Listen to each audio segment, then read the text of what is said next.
Welcome into the latest edition of Extra Time. How many days are you going to be here for, Robert? 20. 20 days. What a treat. Yeah. You can actually treat me to a meal every so often because Definitely, I don't think you ever have done before, have you? Well, I think that's a little harsh. I'm sure at some It's stage. me that treats you. So, well, normally you're more than happy to pay, and I'm more than happy to receive. Yeah, I know that. Can I come? Okay, of course you can, Stevie. Well, Most he can't definitely. drink, so you can make up for it. I will. With all these new manager appointments in the Premier League and squad rebuilds, does it seem like next season might actually be a one-horse race with Arsenal winning comfortably? They have a settled big squad and a settled manager. Good question. I think it is right that they will dominate for a little while. For all the criticism we've given Arteta and his behaviour, he's built an atmosphere at Arsenal where the fans believe in him, the players believe in him. They've got a good side. They were brilliant for the first half of last season. They were the best team in Europe at the beginning of last season, up until Christmas. It all changed after in the style of play, so he's got to make sure he gets back to what they were doing beforehand. But I can't see Liverpool and Man City being so dominant that they're going to overtake Arsenal next season. So Arsenal to dominate? Arsenal, I think, to dominate for a little while. Yeah, Stevie? Yeah, I think the question for me is going to be, have Arsenal learned how to actually lead the race? Because last season, probably on 3 different occasions, they got themselves in a position where we're like, wow, this is theirs to lose. And somehow they managed to get City in particular back into it on 3 different occasions. So if they've actually learnt their lesson and Arteta can relax a little bit. The other thing we could say is that when Slot came in at Liverpool and won the title, and then they bought 3 or 4 players, everybody said, oh, well, they're going to go and do it again because they've improved the squad. Arsenal are going to improve the squad, apparently, and they're going to buy 3 or 4 players. Will that have a better effect on Arsenal as a team or have a worse effect? That's what he's got to get right. Why? Oh, sorry, Robert, I thought you'd finished. I just mentioned his name, that's it. Because I know you like mentioning his name every so often, don't you? Why can't England play with a midfield 3 of Rice, Bellingham and Rodgers, with Rice protecting the back 4, Bellingham as a box-to-box midfielder and Rodgers as a 10? Don't see why it's either Bellingham or Rodgers and not both. Surely the one coming from the bench should be Anderson. I think if you're going to play with 2 wide players, which England probably will, and a centre forward, you've got to play with a number 10 high up the field because Harry Kane comes short. So that means you've got to have 2 sort of sort of normal midfield players that can do both jobs. Rice being one of them, Anderson probably the other. Okay, so you've got no problems with those tactics? I've got no problems with that at all. Yeah, you've got to get the balance right. On paper, that 3 looks great. Yes. But you've got to get the balance right during the game between going forward and defending. Because one of the midfield players has to run beyond Harry Kane, because Harry Kane would always come short to link up the play. So then you need somebody making those runs, and you can't have 2 of the players making the runs. Yeah. Stevie, was the altitude a factor when you played in the 1986 World Cup in Mexico? Could you tell a difference when breathing during training and matches? Well, I'd have to say the matches were harder than the training because we obviously trained at more sensible times. The actual games were at like 4 o'clock in the afternoon. Right. I mean, it was just ridiculous, the heat and the humidity. So the games were the hardest. You took, I'm going to say, took you 4 or 5 minutes to recover. If I made a box-to-box run, it would take me 4 or 5 minutes to recover fully and ready to go again. Did you play in that game against Germany? I did, yeah. Oh. Yeah. The heat was incredible. ridiculous. Bayern Munich are interested in Rio. I can never say his surname, Stevie. Ingemar. There you go. Should he go? Competing for Champions League and learning under Elise and Luis Diaz could be a strong pull. No. No? 17? No. Too early. Okay. Stay at Liverpool? Stay at Liverpool, absolutely. He might not be learning from Elise, might he, if he went there? Well, we talked about this. What would you do if you're Elise and an offer came in for Real Madrid? I think I'd stay at Bayern Munich at the moment. He's had a great couple of seasons there. Why not stay there? It's Real Madrid? It's Bayern Munich. Yeah, but that's not the same, is it? Maybe not. Just because you do the Bundesliga sometimes. Every so often. But Bayern Munich are a massive club. Yeah, but not compared to Real Madrid. And Real Madrid are in a state of maybe a regression at the moment. Would it be the right time to go? I don't think so. Stevie, you agree? Aye, 100%. Robbo, which of these midfield duos do you think would be the toughest to overcome for the opponents in the World Cup? Rice Anderson, Rodri Pedri or Vitinha Neves?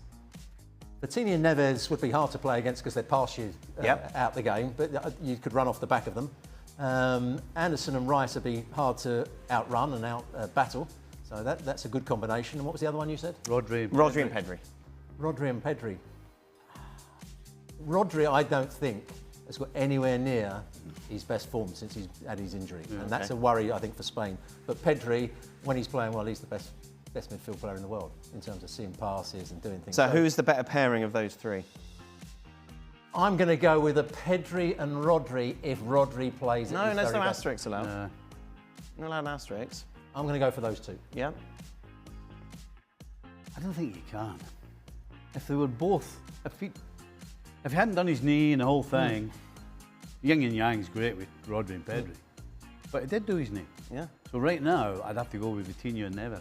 Stevie and Robbo, did you have a problem with Weah's tackle yesterday at the end of the match during extra time between USA and Germany? This was in injury time, wasn't it? Well, I think Stevie said to me before I saw it that it was a friendly. It was a bad tackle. There's no football game is a friendly.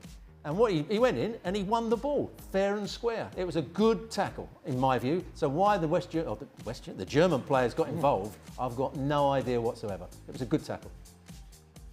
I wouldn't say it was a good tackle. He certainly didn't. He didn't make any contact at all with the opposition. But he won the ball. But he's gone in with his studs up, and a game right before you're going into a World Cup, both sets of players should have one eye on the opposition in terms of being sensible and not knocking somebody out in terms of injuring them. That's what I would have been thinking, right. And that's what I think they should have been thinking.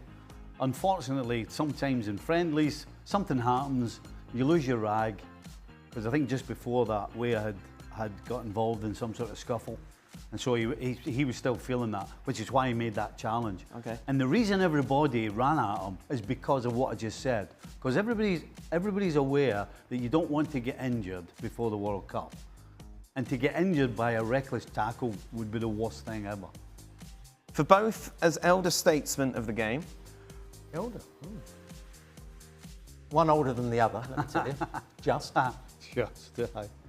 What's one thing in the modern game that's changed that you don't care if it makes you sound like an old man? You just think it was better back in your day?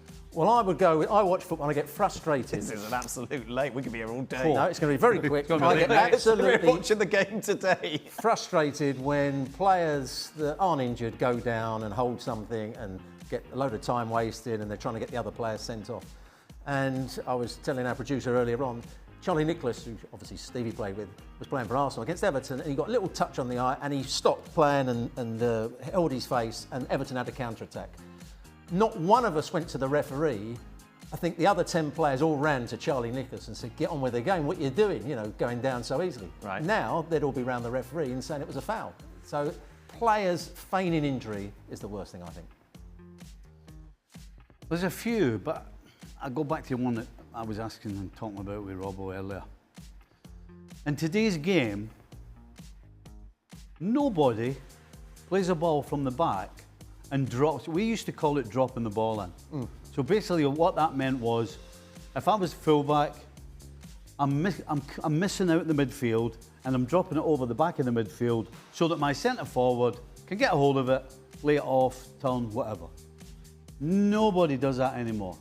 And the most annoying thing about it is that when we played, there was no space to do it. You had to be very, very accurate because everything was tighter. Less room, less time, you name it. The way the game is today, the way it's all stretched out, there has to be generally at least 20 to 30 yards of space in front of your striker with the centre back on his back, which means it's even easier today and more important for the keeper or one of the defenders just to drop it in and then you go from there. And nobody does it. We were talking, there was two ways of passing. Yeah, just to finish it off, how many coaches has every team got? 76. 76. So clearly nobody even notices that. What does that tell you? No, clearly nobody talks about it. Clearly nobody's brought it up to anybody. Because whether it's the Premier League, World Cup friendlies, you name it, nobody does it. So coaches don't even think about it now. There was two balls you played. If, say, you're the right back, you either bent it in behind the opposition for the centre forward to spin and run round, or you dropped it into him so he could He doesn't have to come back towards the ball. He can hold off the defender. The ball comes into his body, into his feet, and he plays from there. Now it's something in between at times, particularly from goalkeepers when there's so much room to play the ball in. I'm not an elder statesman, but can I add in commentators' useless stats? Absolutely, 100%, Dan. Yeah. Completely unnecessary. Some of them need to just button it. Yeah. Yeah, we don't need to listen to people talking about nothing. No. Silence is fine. We have eyes. Yes. Unless you're listening to the podcast. What's your all-time favourite World Cup that you watched? Good question. I imagine we're going back in time quite a lot. Well, I go back to 1978. I was Yep. probably 12 or 13 at the time and couldn't wait to get home from school to see the Argentinian World Cup. It was, England weren't in it, but it was a great World Cup. The atmospheres were brilliant, the ticker tape, and it was on at the right times for English TV as well. Yes. It was a brilliant World Cup. 82, Brazil. How Brazil didn't win that in 82. Yep. They were just absolute dynamite. Somehow Italy and Rossi outdid them, but that Brazil team, I tell you. Zico? It's a Socrates? Yeah, Socrates, I mean, just frightening. It's actually a toss of a coin whether it's the 1970 or 1982 Brazil. How old were you in 1970? I was 9. Right. I remember it. Do you? Yeah, it was great. England getting beat. It was magic. Well, Of course you remember. England played very late on, and when I went to bed, I was, six? England were 2-0 up when I went to bed. I woke up the next morning, they'd lost to West Germany. It was West 3-2. Germany then. It was, 3-2, yeah. And it's, I remember it so much that I remember all the talk afterwards because they took Bobby Charlton off when they were 2-0 up to save him, and they ended up getting beat, and so that was the reason they lost. So yeah, no, 82 though, Brazil, frightening. 98 for me. First time I could watch the games in the pub. Fantastic. See. Very good. Now Very look what it got you. Holier than thou, Stevie yeah, Nicol. got you. That is it. That brings us to the end of today's show. We've got so much coverage.